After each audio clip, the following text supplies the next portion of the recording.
Olá, tudo bem?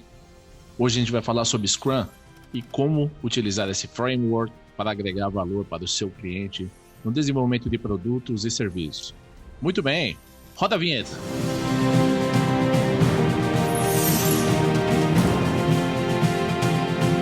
you are listening to this podcast, that's because you're searching for knowledge. Welcome and be part of our team.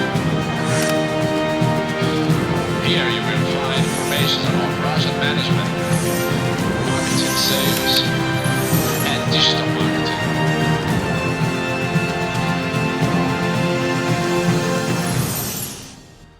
Seja muito bem-vinda, seja muito bem-vindo ao Why Projectcast, um programa exclusivo dedicado para discutir assuntos relacionados às melhores práticas de gestão de projetos para o desenvolvimento de produtos e serviços. E no programa de hoje, nós vamos falar sobre o Scrum Framework, tá? E já vamos, de cara, tentar esclarecer algumas dúvidas que a gente percebe dando aula, dando treinamentos, alguns cursos, etc. Com relação à diferença entre framework, metodologia, método, né? Então, eu diria para vocês o seguinte, vou tentar explicar de uma forma, até mesmo da forma que eu entendo, né? Talvez de uma forma mais direta, ou, né, que fique mais claro para que a gente possa desenvolver um pouco esses assuntos relacionados às melhores práticas de gestão de projetos. No meu entendimento, um framework é um conjunto de regras, né? Um conjunto de técnicas e ferramentas que são utilizadas para um determinado fim, desenvolvimento de um produto, desenvolvimento de um serviço. Então, por exemplo, dentro do Scrum, do framework do Scrum, a gente está falando de alguns pilares, a gente está falando de alguns papéis, né, e responsabilidades, a gente está falando sobre alguns artefatos, a gente está falando sobre alguns eventos, né, que estão, o conjunto de tudo isso forma o framework do Scrum. Tá? Agora, dentro de uma metodologia, quando realmente, de fato, quero, por exemplo, implantar o Scrum dentro de uma empresa, aí nesse caso eu preciso desenvolver uma metodologia, ou seja, de A a Z, exatamente o que vai acontecer dentro da empresa. Isso não quer dizer que eu vou especificar exatamente o que vai acontecer no framework do Scrum, mas como o projeto nasce, né, quais são os documentos de análise de viabilidade econômica, como é feito o kick-off desse projeto dentro da empresa, né, se é feito um termo de abertura de projeto, se eu vou ter uma reunião formal dentro de um comitê de gestão de projetos, certo? Se eu vou, qual é o processo de escolha do Product Owner, que é um dos papéis dentro do framework do Scrum, como é feita a seleção do Scrum Master, quais são os documentos que serão utilizados, né, quais são os reports que serão feitos. Então, algumas sequências, como o projeto é fechado, algumas sequências mais detalhadas, né, um conjunto de métodos utilizados dentro da empresa para fazer um processo de implantação bem feito e para que o Scrum, de fato, possa funcionar dentro de uma empresa. Eu acredito que esse é o grande problema das empresas, né? Muitas empresas acabam contratando profissionais que acabam tirando uma série de certificações ou participando de treinamentos específicos com relação a alguns métodos ou alguns frameworks, como por exemplo o Scrum, mas não passaram por um processo de implantação. E como assim na base do meu histórico profissional eu tenho assim o desenvolvimento e a implantação de metodologias, né, de procedimentos, de novos processos, novas técnicas, a gente percebe que as empresas que passam por um processo de implantação têm resultados duradouros, porque você acaba realmente, de fato, mudando a cultura da empresa. E só quando a gente tem a mudança da cultura da empresa e tem o desenvolvimento de manual, né, de gestão de projetos, procedimentos de gestão de projetos, templates, né, formulários, né, eventos específicos implantados dentro da empresa, como eu falei, reunião de comitê de gestão de projetos, né, um evento, por exemplo, para o planejamento de um determinado projeto, reuniões de review, esse tipo de coisa, reuniões de lições aprendidas, né, de lessons learned. Você consegue realmente, de fato, ter um processo de desenvolvimento contínuo, né, de crescimento contínuo, desenvolvimento de produtos, lançamento de produtos e serviços dentro do mercado. Agora, caso contrário, você tem um framework solto, que na verdade é uma base, o que eu falei, é um conjunto de regras que está disponível ali, que foi desenvolvido pelo Ken Schwaber e o Jeff Sutherland, né, lá em meados da década de 90, 95, 96, tá? Com base no material, né, num artigo desenvolvido pelo Takeuchi e pelo Nonaka em 1986, né, sobre o desenvolvimento, a nova forma de se fazer o desenvolvimento de produtos, né, principalmente de softwares, né, que estamos falando efetivamente de software, que foi inclusive a primeira vez que foi utilizada a expressão, né, Scrum, justamente porque eles fizeram, né, um paralelo com relação ao jogo, né, que o desenvolvimento de um produto deveria passar ali pelo método, né, de uma equipe trabalhando de forma auto-organizada ali, desenvolvendo o produto. Foi daí que surgiu essa ideia. E os americanos, como são realmente bons, né, em desenvolver esse tipo de novas metodologias, novos frameworks, e depois, posteriormente, né, treinamentos, certificações, etc., acabaram pegando esse framework por conta de uma necessidade, né, pela dificuldade de desenvolvimento de softwares, né, fazendo uso de gestão tradicional de projetos ou, né, de uma forma preditiva de gestão de projetos, acabaram criando esse framework ali, né, meados da década de 90, que acabou, obviamente, ajudando, né, tirando um pouco aquela questão preditiva do planejamento, né, WBS, na definição do escopo, WBS, estimativa de prazo, estimativa de recursos, etc., para depois daí fazer realmente de fato o desenvolvimento das atividades para o desenvolvimento do produto, e fazendo uso aí de uma tentativa adaptada, inclusive, do Kanban, né? Na verdade, o Scrum ele é um derivativo do Kanban. O Kanban descreve ali as melhores práticas para você tocar um processo dentro de uma empresa, e até mesmo dentro do método Kanban você tem ali alguns eventos e alguns artefatos. Então isso aí foi utilizado como base, inclusive os pilares, os valores do Kanban foram introduzidos para a gestão de projetos. Então o Scrum, na minha visão, é uma adaptação, né, de um Kanban que foi desenvolvido para a gestão de processos, adaptado a uma realidade de gestão de projetos, ou seja, um projeto tem início e fim. E como seria feito então um processo de Kanban? Então foi feita a adaptação, então foi criado um framework que é utilizado até hoje e cada vez mais vem sendo utilizado por conta do desenvolvimento de softwares, desenvolvimento de aplicativos, mas também vem sendo desenvolvido em algumas outras áreas, alguns outros segmentos, por conta da sua facilidade, flexibilidade, adaptabilidade, expressão, etc. Agora, o que eu percebo é o seguinte: então muitas empresas estão fazendo uso, né, pelo menos de forma teórica, né, do framework do Scrum, mas sem levar em consideração que, a despeito de termos um framework, e ele deve ser assim, solto e leve mesmo, né?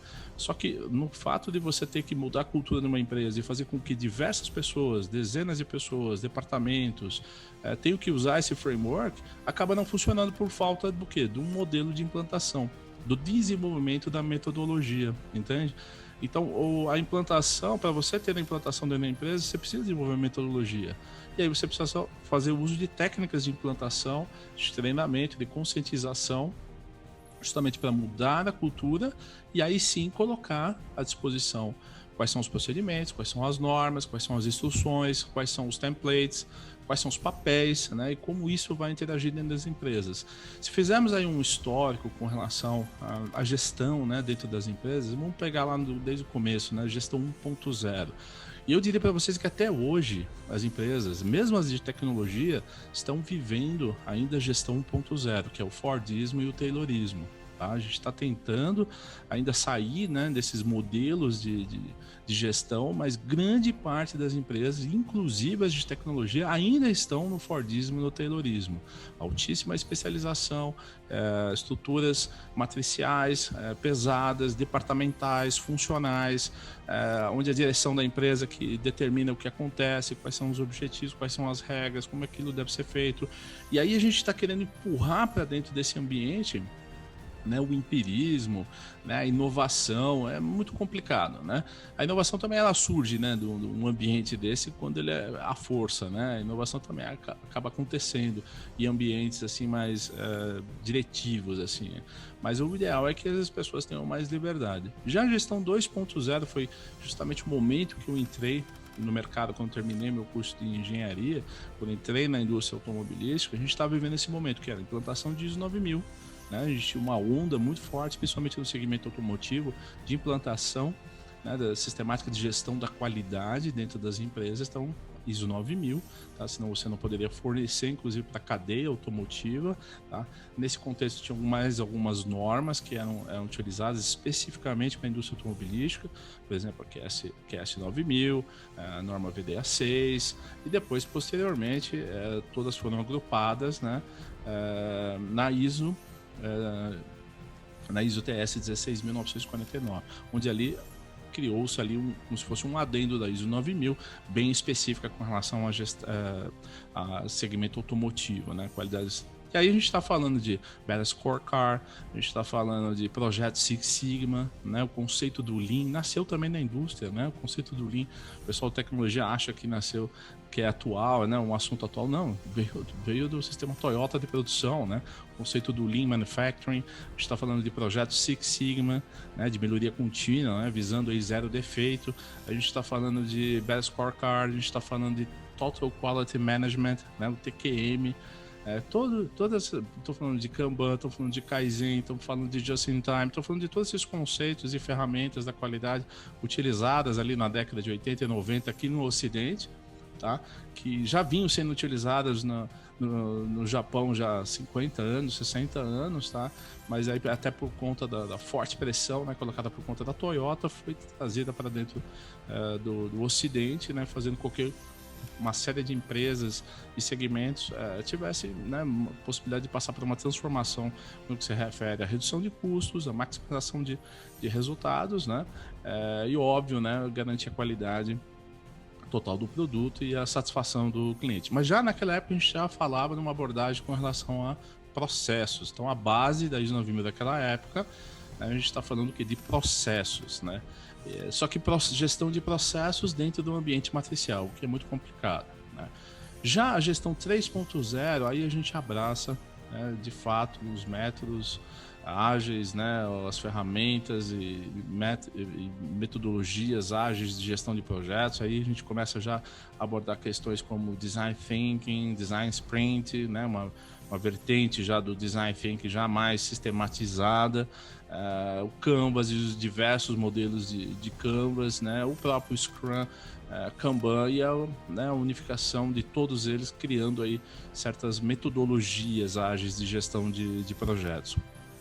Dentro do Scrum, a gente tem que entender que a grande diferença do Scrum é justamente pegar uma equipe multidisciplinar pequena, né, de no máximo 10 pessoas, certo? Já contando com um Product Owner, que é aquela pessoa que traz a visão, né, traz realmente o briefing daquilo que deve ser desenvolvido, e ele tem algumas responsabilidades, principalmente no que se refere à criação do Product Backlog, na priorização do Product Backlog, tá?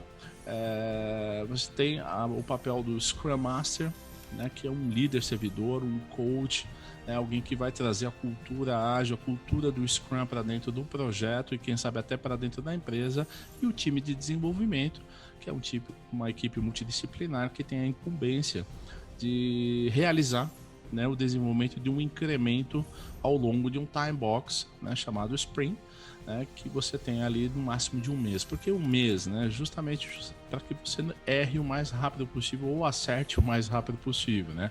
O grande objetivo é que dentro de um ambiente VUCA, né, com altíssima volatilidade, ambiguidade, incerteza, né, você não consegue justamente criar ali um escopo muito bem definido de um produto, né, de um projeto. Né?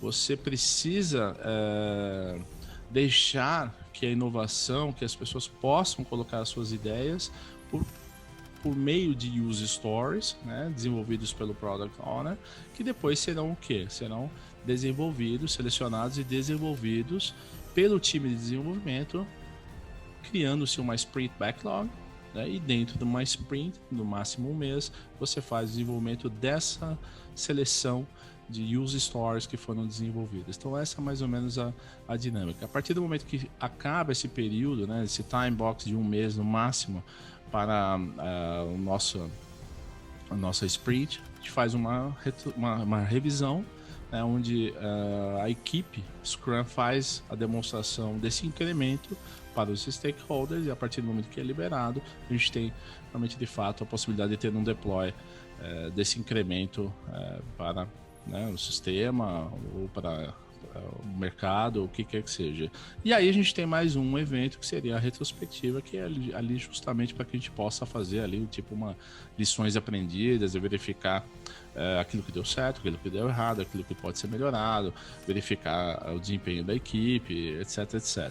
Então a ideia é que nesse contexto, a partir da década de 90, principalmente que no momento que o desenvolvimento de software estava acelerado, tinha muita gente já desenvolvendo softwares, desenvolvendo aplicativos, um ambiente totalmente volátil, né, difícil de você fazer um planejamento preditivo, você fazer um planejamento em cascata, né, fazer o desenvolvimento em cascata, a despeito de que, para bons conhecedores de gestão tradicional de projetos, é possível também você criar loops interativos e empíricos, também é possível você fazer um planejamento em ondas, né? É claro que se você não tem um nível de maturidade muito bom dentro da empresa, você não tem bons gerentes de projetos, você não tem um PMO implantado, você não tem dezenas de pessoas treinadas e toda uma cultura implantada de gestão de projetos, se você só a partir do pressuposto que existe um PMBOK com 700 páginas e você vai tentar fazer isso, a gestão do seu projeto dentro da empresa com esse material, é lógico que você vai entender que é um material burocrático, que você não consegue saber o que vai sair do final do projeto se você não terminar o projeto, né? Então você vai demorar um tempão para desenvolver. Então tudo faz parte do entendimento, do nível de maturidade, da cultura.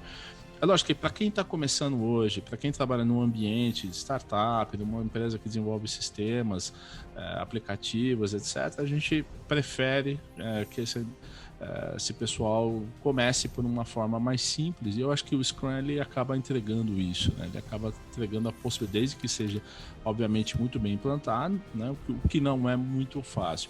Agora, para a empresa que já tem um nível de maturidade maior, né, você pode começar a ter algumas variações, algumas melhorias, algumas adaptações, que é mais ou menos como a gente podia tomar, por exemplo, o modelo Spotify de desenvolvimento de produto, né, que já é basicamente o quê? Uma adaptação. Eu não vou dizer que é uma evolução, mas eu vou dizer que é uma adaptação do Scrum, onde você deixa de ter o papel do Scrum Master, passa a ter a função ali, o papel do Agile Coach, que justamente, né, pelo nome Coach, ele vai trazer a cultura da agilidade para dentro da empresa, ajudar na parte de desenvolvimento de métodos e ferramentas e templates ali no ambiente, trazer agilidade para o negócio como um todo. E depois você tem ali possibilidades de trabalhar com tribos, né, que é a união, né, de squads na mesma área de interesse. Então vamos imaginar que uma empresa está desenvolvendo um aplicativo mobile para diferentes plataformas, iOS, Android, etc. Então você pode reunir esses grupos, né, em squads dentro dessas tribos, né? A partir do momento que você tem essas tribos ali meio que reunidas e tendo diversos squads, né, como é que essas pessoas técnicas, elas se comunicam, né? Então é criar os chapters, né, os capítulos, onde essas pessoas mais técnicas por áreas de conhecimento podem se reunir de tempos em tempos, de acordo com alguns critérios internos, né, com os processos internos da empresa, para discutir, né, essas melhores práticas, melhores técnicas alinhadas, né, por chapters, né? E por último a gente pode ter algumas guildas, e aí por áreas de interesse a gente pode ter a união de diversas diferentes técnicos ou engenheiros para aprender, né, discutir as melhores práticas de gestão de projetos, ou de marketing, ou de RH, o que quer que seja, para, né, distribuir conhecimento, aprender e se desenvolver. Então aí nesse caso já é uma evolução do Scrum, uma adaptação do Scrum. Agora, fazer esse salto, que é o que a gente acaba verificando no mercado, né? Algumas empresas, não, aqui a gente já trabalha com squads, né? Aqui a gente já tem o Agile Coach, mas nem passou pelo Scrum direito.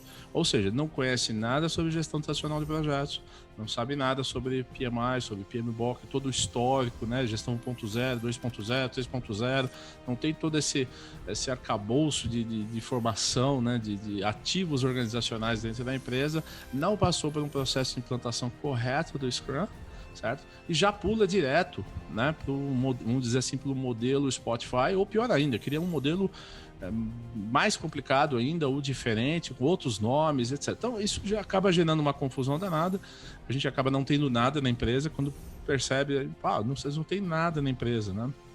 Não existe nenhuma rotina, não existe nenhum roadmap, não existe nenhum artefato, né, nenhum procedimento, nenhum processo, não existe método, muito menos metodologia, tá? Então essa é mais ou menos a questão que eu queria falar a respeito do Scrum, muito menos técnico, né, assim, no sentido de ensinar o que é o Scrum, mas para discutir a situação e como a gente realmente de fato pode agregar valor. Então a mensagem que eu gostaria de dar é o seguinte: antes da gente falar sobre implantação de Scrum, a gente precisa criar a metodologia. Tá?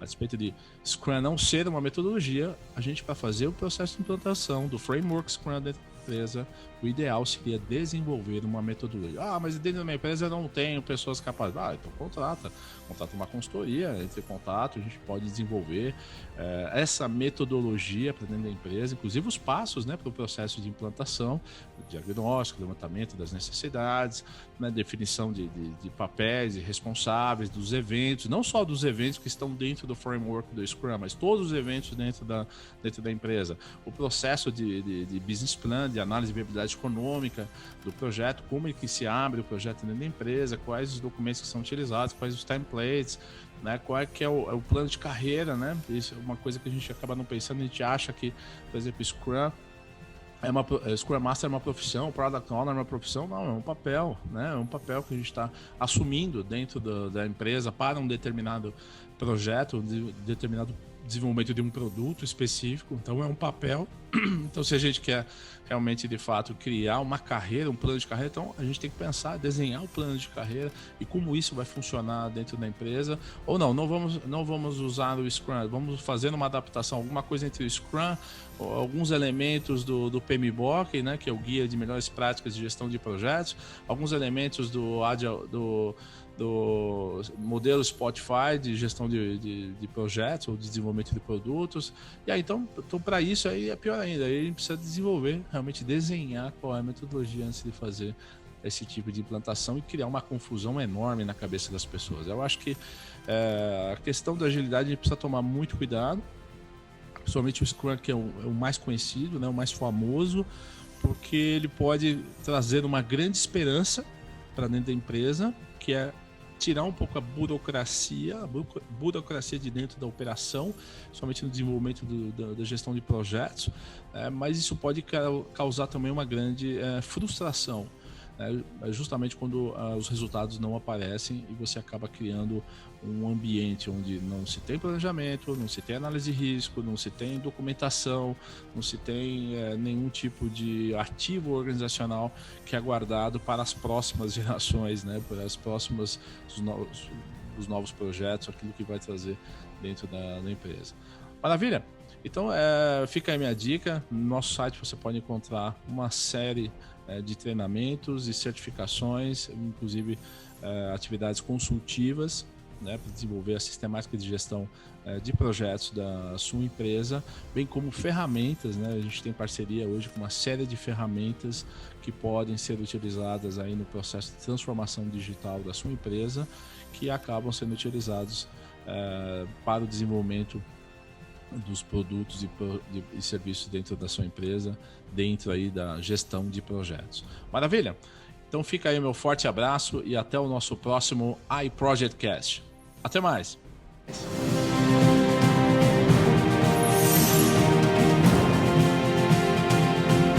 you're listening to this podcast